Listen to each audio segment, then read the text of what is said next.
quit my 9 to 5 job finally after working for, on the side hustle for the last 5 years. I love that. And now I want to show people how I did it. Yeah. Yep, that's your ticket right there, man. Because you know what? That's your story. Unapologetically, Period. no questions Couldn't be asked. a bigger buyer. If you're trying to talk about marketing, there's a bazillion people talking about marketing. There's only one you. You've got your DNA. You have your experience. That's the only way you can stand out, my man. You cannot stand out and fit in at the same time. There's a conflict when you're looking for short-term ROI on vanity metrics. No, I'm really proud of you. Like, I like the way this is going. You see where I'm going? What's going on, guys? Good morning. So today is the 19th of September and it's 9 a.m. right now. I'm waiting for Gary Vee to start his live stream because yesterday he asked a question or he asked us to leave a question for his live stream, and this is my questions that I've left for him. So hopefully he's gonna pick my question. He's going live with Chase Jarvis today, and I hope I can finally make it to the show. And as you can see behind me, I'm a huge fan of Gary's actually. I've got all his books, and let's see how it goes. If he actually calls me, then I'll be posting this video, and if you're watching this video, then he called me. So fingers crossed. Hey everybody, this is Gary Vaynerchuk, episode 327 of the AskGaryVee show, and I'm excited. And? Anand? Hello? Yes? Anand? Yes, speaking. This is Gary Vaynerchuk, and you're on with Chase Jarvis. Hi, man. What's up? Oh, wow, that's amazing. What's your Do you question? have a question, my friend? Yeah, I have a question. So my question is, I'm a relatively new creator. So can I give you a little bit of my background before just for context? Please. So, sorry. So I'm a marketer. I've been working in marketing as a corporate job for the last 7 years, but I recently quit my job and was able to go full-time with my own video marketing agency where I help people create content for YouTube and Instagram specifically and IGTV. Nice job. So Smart. Thank you. So I'm a new entrepreneur, but I'm also a very creative person. So it's growing up, I would always consider myself to be a very creative person, and creating content is like my outlet. So I have my own very small YouTube channel where I create content. But my dilemma is, I know Gary talks about document, don't create, but then as a marketer, I'm thinking, I need to make content that people are searching for, like doing the SEO. And that's how you grow initially. That's because you're confusing marketing with sales. Mm-hmm. A marketer, she or he is building for the long term. Your explanation as a marketer was tangible and transactional. Mm-hmm. Could you elaborate on that? I sure can. How much time you got? You're using the term marketer in a modern world where we have, in a lot of ways, over-leaned into tactics and short-term ROIs. You're trying to hack the tangible search queries to create short-term views or macro, micro, very quick, micro, not macro, micro transactional. Yeah. What you're doing is transacting and selling, which is being confused as actual brand building and marketing. Mm-hmm. Mm-hmm. You're not going to struggle with where you were going with this question once you understood that branding and marketing is a marathon. But right now in digital marketing, a lot of people have made Everyone's trying to make it transactional. Yeah. This is why I'm bad. This is why I'm not as big. Only recently have we even started somewhat trying to get good at like search or SEO. Like we don't. I've been on YouTube since the get, and still have no concept of titles and thumbnails for marketing. I'm going so brand and marketing of continuous message at scale. Yeah. I'd say if you're going to prioritize something, you got to know who you are and what you're making and for whom and why.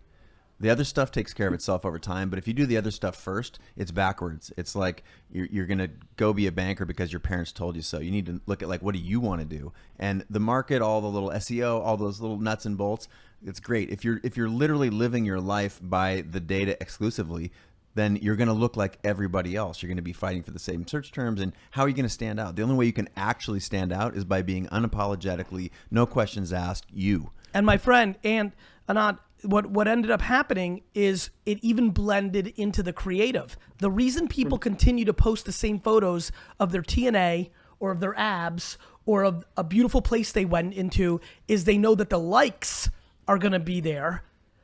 And it's limited the creativity on the creativity part. Yeah. Not even on the it started in digital marketing on the titles, the math. Yeah.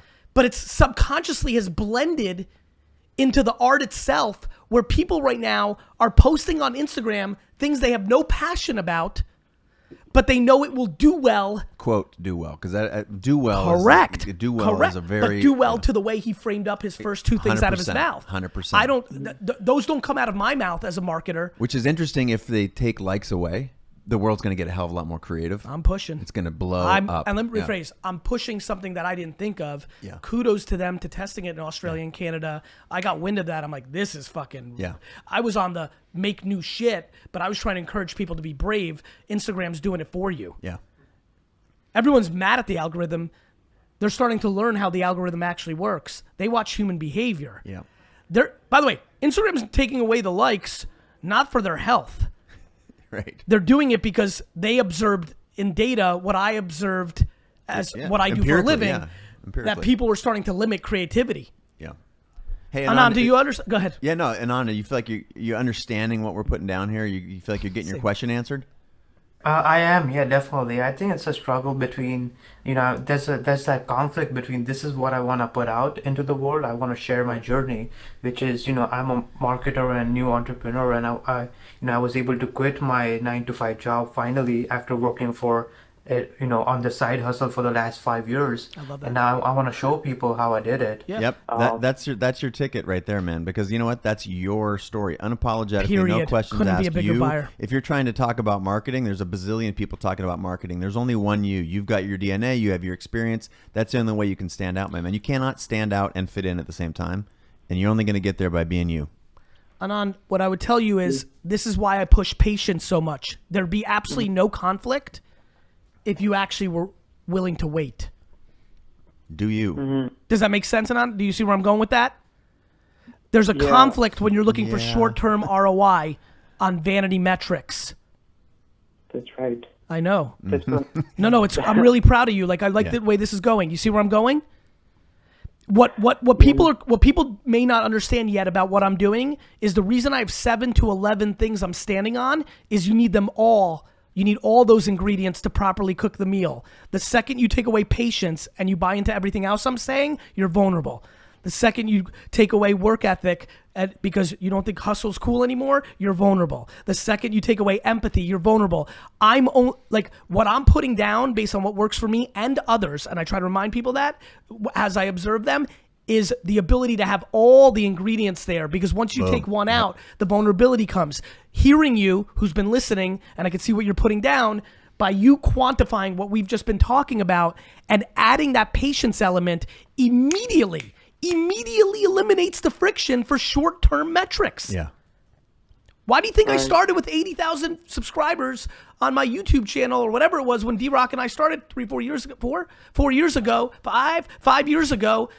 Even though I was the OG of OGs there, I went to Vidler. I never paid attention to it. I never asked for one time on those 1,000 episodes of Wine Library TV to subscribe. I did nothing right because I was in it at that point for 50 years.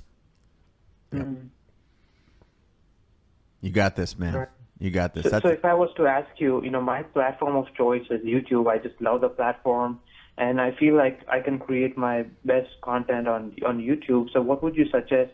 I have about 850 subscribers right now, but I really want to reach more people. What would you suggest I do in terms of how much content? How much content are you putting out? Right now, about 1 to 2 videos a week. How many? Let me ask you something. Have you heard the thing "fake it till you make it"? I have, yeah. Okay. I have already. Okay, just put that shit on the shelf. You need to make it till you make it. Okay? You need to be putting content out there. You need to be unapologetically you, be making stuff every day that is authentic to you, that resonates with your audience and tells your story. And until you start doing that, you're going to be stuck. And when you start doing that, two things are going to happen. One, you're going to have a bunch of energy because you're going to finally be not doing what your mother, your brother, your friends, all these other people are telling you to do. And then two, the world's going to come help you because they can sense that stuff. They can smell it when you are doing you. That's what when you just like stepped on the scene, boom, it's like this guy, no questions asked, he's doing him. And that is really sexy. I mean, sexy is like, No, Yeah. no, you actually mean it the actual way. Yeah. That was an attractive man that hit the scene. Vidler, Anand, that Anand. dude is an attractive man on Vidler in 2006. Listen, Anand, I think the biggest thing here is you're going to have to get out of a framework where your opening question starts with, I have 850 subscribers and I want more. That sentence is death. Yep. Mm-hmm. What just- story it do you just want to tell? is. What story do you want to tell? Listen to me.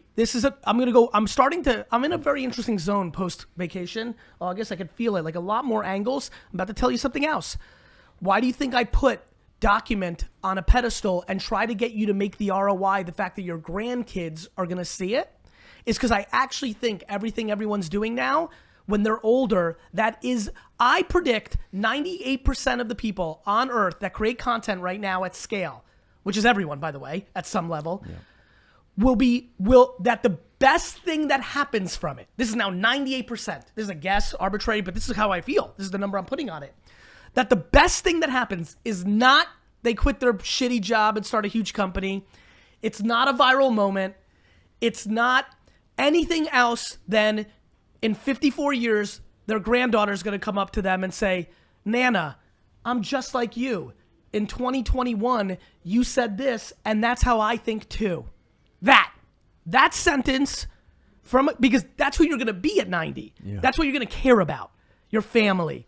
And so the reason I try to put that on pedestal and get people to understand how valuable that is now all of a sudden, Anand, if that's why you're making content, what do you want your grandkids to see? What do you want the world to know about you? Not, hey, I'm obsessed with Mr. Beast. I think he's so talented in understanding, one of the few things that does not come natural to me because it doesn't have day in, day out community and reading comment. It never was that, it wasn't an app for the first 8 years, YouTube. So I have so much respect for that. But if you talk to somebody like that, it's still gonna be the story inside. It can give you a little bit, brother, any hack that gets you from 850 to 1730 to 17,000, it's a minor league move. Yeah. The thing that actually gets you there is the fucking content. Totally. And I'm gonna throw something. You talk about document, don't create, and I'm gonna just put a little twist on that because it's all creating, and why I believe, and you tell me if I'm putting words in your mouth that you don't believe, is that what you're really doing when you're saying document, don't create, is you're trying to take the anxiety 100%. Out of creating. Because now you're going like, oh, I need to create. Yeah, I need to create something really special. It is creating. No, you got it. You nailed it. You want to hear the best part of that whole little thing? The only thing I consume is documentaries. Yeah. Not that that's exactly but it was funny when you said that. That's exactly. I'm trying to eliminate the barrier. The barriers. Totally. Which is what got me to the fluffy shit that I'm not necessarily all. Listen. Totally, but that's what I'm trying to do here. Is like I'm trying to take the barriers away from creating, and I'm saying like you have this engine inside of you right now. You're trying to calculate. Stop 100%. Calculating. The shit's not out there. It's in here, man, and you've got it. I just want you to start Math doing. Math fucks you up. Yep. Yeah, for sure. I can definitely say I'm very paralyzed by just overthinking things instead of just creating content. Of course, because you're putting metrics as the North Star. Anybody who's putting metrics, follow count, likes, and data as the North Star are inherently stuck creatively. Yeah. You overlay anxiety and insecurity of judgment, which is the comments, and you're fucked, which is why 99.99999% of people are not winning. Here's another thing, man. I can tell just from how you're asking, you want a map. You want a dot. You are here. You want ... and you want a red X. This is where you're going. You want to be able to see the whole picture. I'm telling you, you've been sold maps. They don't exist. They're not real. All you have is a compass, brother. You have a compass, and that says, if you're listening to what's actually in here, this compass says go north. And as soon as you go north, that starts feeling right. It starts feeling good because we don't have these maps. We have intuition. We have what our soul is telling us to do, who we are. That's why he says document, not create, because that's about you. And that's what you need to be doing right now, not trying to follow someone else's map. And for everybody following along, what Chase's analogy was awesome. He's not talking about a compass and holding it in your hand. No. When he was saying that, I was like, oh yeah? I'm gonna throw the fucking compass in the sea, blindfold my fucking self, and walk through the fucking jungle. And if you think a panther's gonna get me, you're wrong. Because the compass is inside. 100%. You got that? And I'll punch a fucking panther in the face. Anand, you got that? Anand, punch panthers in the face. Hung up next. And if you didn't follow that analogy, here's what I mean. There's always going to be big bad things in your way. The reality is like, I don't know if a panther probably killed you, but I've always been fascinated by the hacks. You know, one of the best memes going on in culture right now is people showing people how things are made. Yeah, so guys, I just got off the phone with Gary. This is like a dream come true for me. Actually, before the call, I even put on my shirt. It says, "Marketers ruin everything," which is a famous saying by Gary. But yeah, this was awesome. First of all, if you guys, Gary and Chase, if you're watching this video, I want to thank you so much for taking the time and actually listening to my questions. This was just incredible. You know, you guys almost like read my mind. And what I wanted to say, the biggest thing I learned was, you know, I was letting the numbers, right? You know, as a marketer, and my background as a marketer, you have to be driven by numbers and the data and the analytics, right? I was letting that affect my creative side, where I wasn't putting out content because I was getting caught up in the numbers, and, you know, instead of being authentic and sharing my journey. And one great thing that he said was, make content that your grandparents will enjoy. And that was just something mind-blowing to me, because what I've done in my life and what I'm doing right now is something that not a lot of people get to do. So I really think that if I start sharing more of my journey, then it's going to help people get inspired or whatever. And even if like one person gets to do what I get to do from all of you, then it's going to be well worth it. So that's definitely the goal. So I'm going to be putting out more content where I'm not just going to share with you, you know, these exact tips, but just sharing behind the scenes and what's going on in my life, what kind of struggles I go through every single day, you know, like, because it's not easy. And I feel like just sharing my journey is also gonna make things easier for me in terms of getting things off my chest and what I want to share. But you can also learn from my mistakes, so that's also a major thing. So I hope you follow along my journey. If you have any questions like that, feel free to leave a comment down below, and I'll make sure, if it's a good question, that I'll answer it in my next video. So thank you so much for watching, and until then, stay strong.